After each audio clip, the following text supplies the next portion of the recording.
വളരെ വൈകി യോഗം എന്നതുകൊണ്ട് തന്നെ ഇനി പ്രസംഗിക്കുന്നില്ല.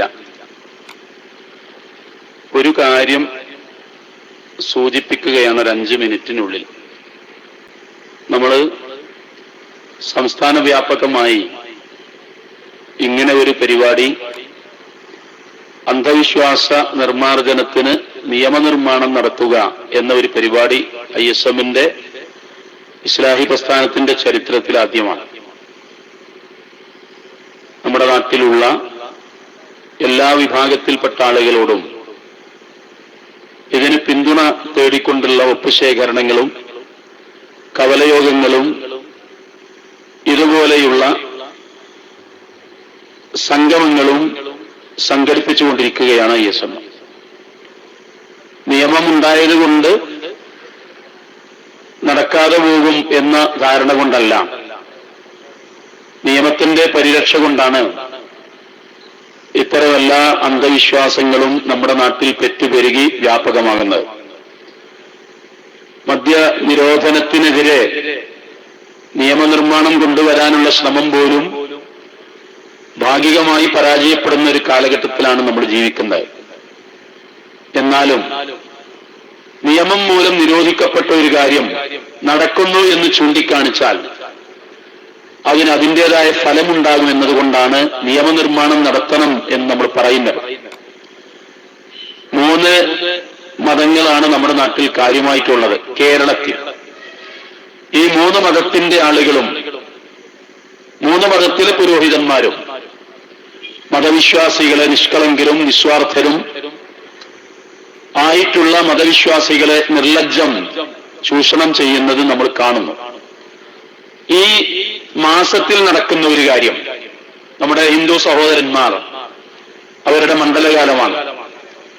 മണ്ഡലകാലത്ത് ഓരോ ഹിന്ദു സഹോദരന്റെയും മനസ്സിലുള്ള ആഗ്രഹം എത്രമാത്രം ചൂഷണത്തിന് വിധേയമാക്കാം എന്നതിന്റെ തെളിവാണ് മകരവിളക്ക്. ഹൈക്കോടതി ഇത് മനുഷ്യർ കത്തിക്കുന്നതാണ്, ഗവൺമെന്റ് അത് നിരോധിക്കണം എന്ന് പറഞ്ഞു. ദേവസ്വം ബോർഡ് കത്തിക്കുന്നതാണ് എന്ന് ദേവസ്വത്തിന്റെ ആളുകൾക്കറിയാം.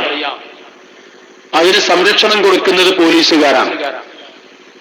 എന്നിട്ടും അത് എല്ലാ വർഷവും യാതൊരു മറയുമില്ലാതെ നടക്കുന്നതിന്റെ കാരണം നിയമം മൂലം അത് നിരോധിച്ചിട്ടില്ല എന്നതുകൊണ്ടാവാം. നമ്മുടെ നാട് ഭരിച്ചിട്ടുള്ള യുക്തിവാദികളും നിരീശ്വരവാദികളുമായിരുന്ന C Achutha Menon, EK Nayanar, EMS Namboodiripad, ആ കൂട്ടത്തിൽ നിരീശ്വരവാദിയായ AK ആന്റണി, ഇവരെയൊക്കെ എടുത്തു പറഞ്ഞ് ഇവര് ഭരിച്ചുകൊണ്ടിരിക്കുമ്പോഴും ഈ മകരവിളക്ക് നമ്മുടെ നാട്ടിലുണ്ട്. അത് ഈ സാധുക്കളായ ഹിന്ദു സഹോദരന്മാരെ അവരുടെ സമ്പത്ത് ചൂഷണം ചെയ്യുന്നതിന് വേണ്ടി മാത്രം ഇതിന് നിയമപരമായി പരിരക്ഷ നൽകുക മാത്രമല്ല, പോലീസിനെ ഉപയോഗിച്ച് അതിനെതിർക്കുന്ന ആളുകളെ ചെറുത്ത് അടിച്ചൊതുക്കുന്ന ഒരു രീതി നമ്മുടെ നാട്ടിൽ കേരളത്തിൽ മാത്രമുള്ളതാണ്. അപ്പൊ ഈ ഒരു ഗവൺമെന്റിനോടാണ് നമ്മൾ കാലാകാലങ്ങളിൽ ഇവിടെ ഭരിച്ചു പോന്നിട്ടുള്ള ഏത് പാർട്ടിക്കാരായാലും, അതിൽ നമ്മൾക്ക് പ്രത്യേകിച്ച് ഒരു പാർട്ടിയെയും വിരൽ ചൂണ്ടുന്നതിന് പകരം ഏത് പാർട്ടിക്കാരായാലും ഈ വിശ്വാസ ജീർണത ബാധിച്ച് അതിന്റെ പേരിൽ ആളുകളെ ചൂഷണം ചെയ്യുന്ന ഈ അതിബുദ്ധി, ഇതിന് മുന്നിൽ നിൽക്കുന്ന ആളുകളെ തുറുങ്കിലടക്കണം എന്നാണ് ISM ആവശ്യപ്പെടുന്നത്. അതിന് ചങ്കൂറ്റം കാണിക്കണം. അതിനുള്ള ശ്രമം നമ്മള് കേരളത്തിന്റെ ആഭ്യന്തരമന്ത്രിയെ കണ്ടു, മുഖ്യമന്ത്രിയെ കണ്ടു, പ്രമുഖരായ മന്ത്രിമാരെയും MLA-മാരെയും കണ്ടു, പ്രതിപക്ഷ നേതാവ് VS-നെ കണ്ടു. ഇവരെയൊക്കെ കണ്ട് ഈ കാര്യം പറഞ്ഞപ്പോ ഇവരെല്ലാവരും ഇത് വേണ്ടതാണ്, നിരോധിക്കേണ്ടതാണ് എന്ന ആശയ സമന്വയം അവർക്കിടയിൽ നിന്നുണ്ടായിട്ടുണ്ട്. ഇത് സഫലമാകുമെങ്കിൽ പല സംഘടനകളും ഇതിനുശേഷം ഈ ആവശ്യം ഉന്നയിച്ച് സമരരംഗത്തേക്ക് വരാനിരിക്കുന്നു. ലേഖനങ്ങളിലൂടെ മാധ്യമങ്ങളിലൂടെ ഒക്കെ പ്രതികരിച്ചുകൊണ്ടിരിക്കുന്നുണ്ടെങ്കിലും ആ ശബ്ദം നേർത്തു വരികയാണ് ചെയ്യുന്നത്.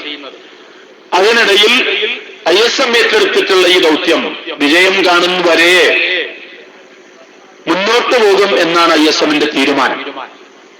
ആ തീരുമാനപ്രകാരം കേരളത്തിന്റെ എല്ലാ ഭാഗങ്ങളിലും ഇതുപോലെ മീറ്റിംഗുകൾ നടന്നുകൊണ്ടിരിക്കുന്നു. ഇപ്പോൾ ഈ സമയത്ത് വഴിക്കടവിൽ ഒരു യോഗം, ഇതുപോലെ ബഹുജനങ്ങളെ സംഘടിപ്പിച്ച ഒരു യോഗം സമാപിച്ചുകൊണ്ടിരിക്കുന്നു. വരുന്ന ബുധനാഴ്ച 4 മണിക്കുള്ള പ്രകടനത്തോടെ എടക്കരയിൽ വമ്പിച്ച പൊതുയോഗവും റാലിയും നടക്കാൻ പോകുന്നു. എല്ലാ വിഭാഗത്തിൽപ്പെട്ട മനുഷ്യ നന്മ ആഗ്രഹിക്കുന്ന മുഴുവൻ ആളുകളുടെയും സമ്പൂർണമായ സഹകരണവും സമ്പൂർണമായ സഹായ വാഗ്ദാനവും ഞങ്ങൾ ആശിക്കുന്നുണ്ട്. നിങ്ങളുടെ മുഴുവൻ സഹകരണവും സഹവർത്തിത്വവും ഈ വിഷയത്തിൽ ഉണ്ടാകണം എന്ന് അപേക്ഷിച്ചുകൊണ്ട് വാക്കുകൾ വൈകി ഈ വേളയിൽ വാക്കുകൾ അവസാനിപ്പിക്കുകയാണ്. സമാപന ഭാഷണം നിർവഹിച്ച ബഹുമാനനായ ഷഫീഖ് മൗലവി അവർക്ക്